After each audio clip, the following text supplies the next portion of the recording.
Okey, on AED. Okey, tekan butang on, kemudian ikut arahan AED.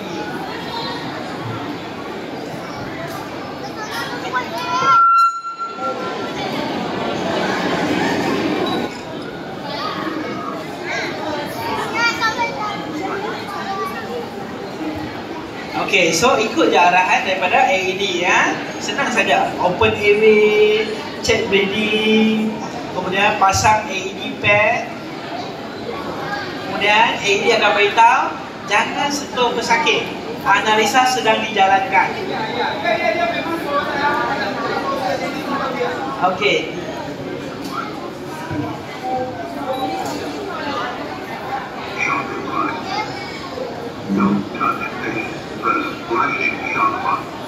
Okay, bila dia kata rejatan kena diberi, kita kena jauh daripada pesakit. Seperti ini jauh. Kemudian seorang akan tekan butang merah. Okey, tekan butang merah.